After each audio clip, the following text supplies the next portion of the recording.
You would Mhm. be the person I would go to. Just be like, how do you do everything? Just do Yeah. it for me.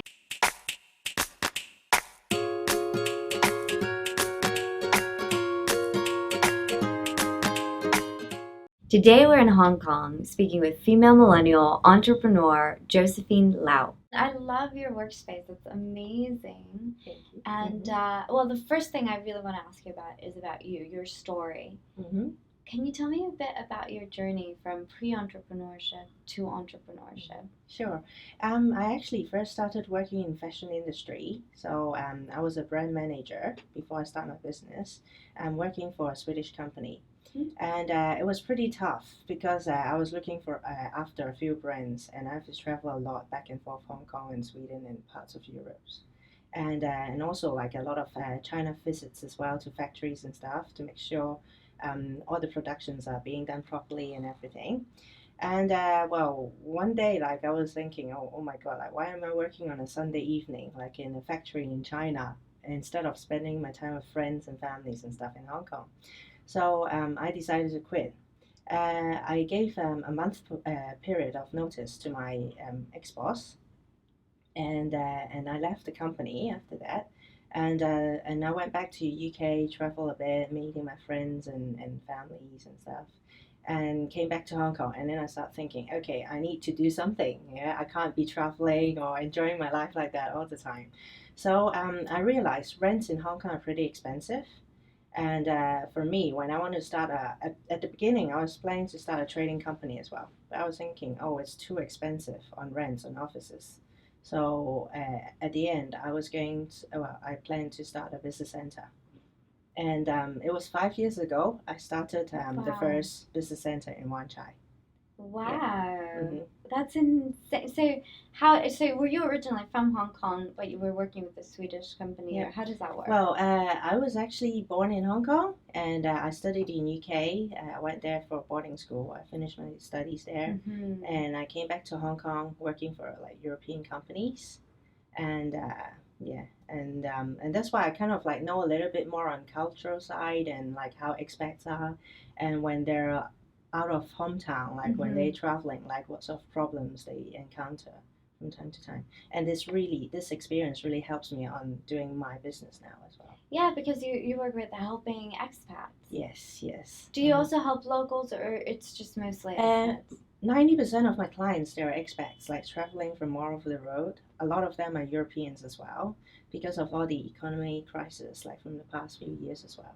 So So you've they came to Hong Kong for better opportunities, for business opportunities and so on. And mm, yeah, and well, I guess because I was educated in UK as well, so I kind of know a little bit more about their cultural background, mm-hmm. and I can act as a buffer between them and to other local suppliers as well. Sure, Yeah. that makes so much sense. So have you seen Mhm. a huge influx from European countries coming here, coming to you? Yes, yes, yeah. Last year, well, there was a non-proper survey done in Hong Kong that every day there is around seven French people coming into Hong Kong planning to start their business in Hong Kong per day. Wow. Yeah, seven per day, which is quite a Wow. lot. Yeah, Wow. yeah, So just how by did you French I themselves. mean you're in Europe, you're coming back, you're Mhm. setting something up. How did you even get the idea of creating Well, a business because center? yeah, as I said, rent was so expensive when I wanted to start my business, and I Mm-hmm. was like, okay, I did my calculations, and basically 80% of my expenses on a company, it's on rent. Mm. It's a very big portion. Instead of salary, wages, or investing money into buying products or things or even equipments, yeah, 80% goes into rent. Wow. Yeah, and I realize a lot of landlords in Hong Kong, they're quite greedy in a way, and they're not very easy to work with. They do have like really harsh terms and very long term, a lot of like 3 months deposits, like Mm. and 2 months advance payments for rents that I need to Mm-hmm. put in when I first start the company. Like when I need an So that's office quite a space, bit of that's money. quite a bit, especially for entrepreneurs, like business starters.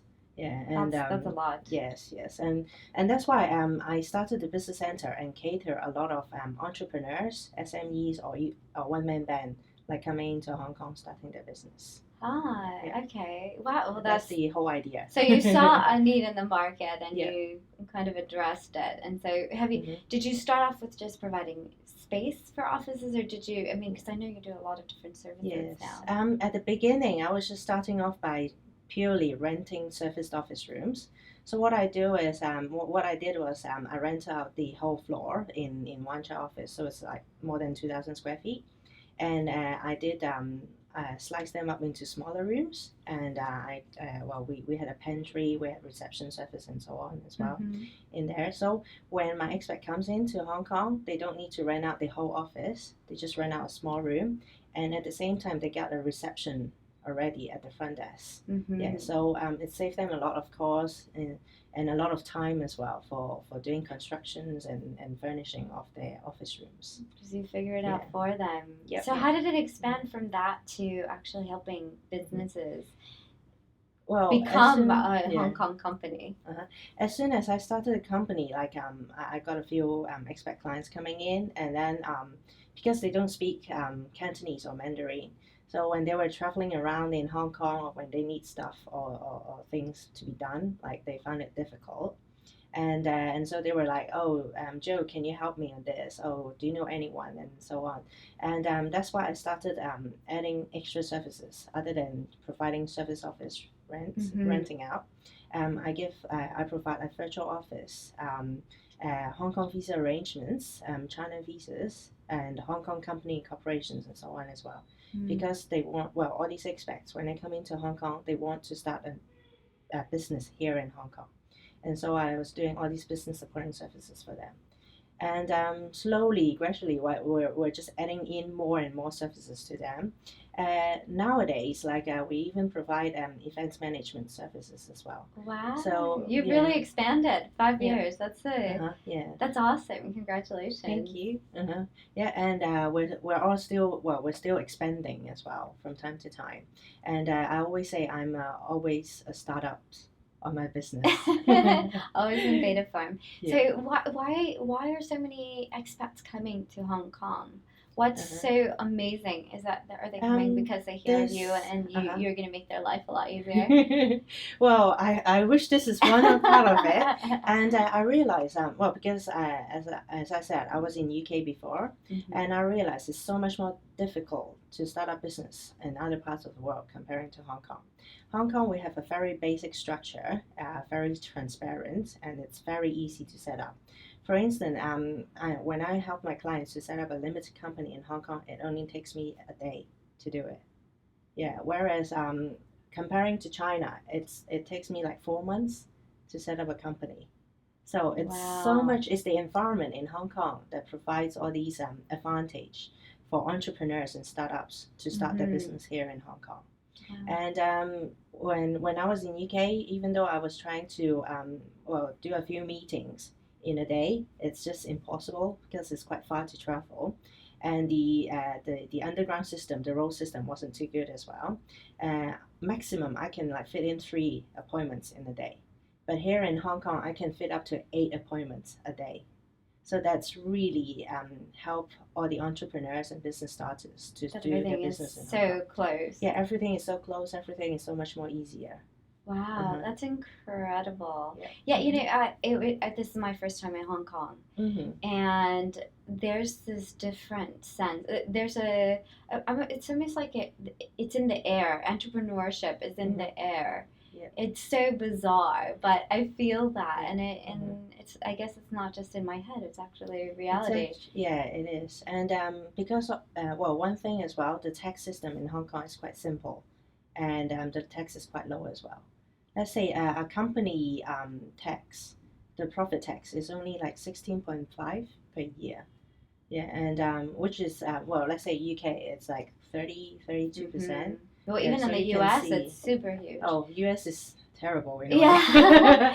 Yeah, because they do worldwide tax as well. So whatever business that a US citizen is doing, Like they're being taxed everywhere. Yes, and Yeah. it's double tax. So I actually did hear from someone that when expats come here, sometimes they give up their original nationality Yes. and become A Hong Kong citizen. Yeah. yeah. Mm-hmm. How Just to do you avoid help them with taxes. that too? Yes, we help them. How easy or how difficult is that? Well, first we need to help them to apply a Hong Kong visa, and they need to be in Hong Kong continuously for 7 years, and then they can apply for a permanent ID, and they can go in to apply for SAR passport and give up their other passports. Wow, that's incredible. That is... Well, a lot of people are, especially people from America, they're doing it for tax issues. Yeah, you save a lot of money coming here. And what we do, we don't do tax evasion, but we just help them on giving more tax advice and so on. And that's why a lot of entrepreneurs, they find it much more easier in Hong Kong. Yeah, it sounds like it. Yep. You would be the person I would go to. Just be like, how do you do everything? Just do it for me.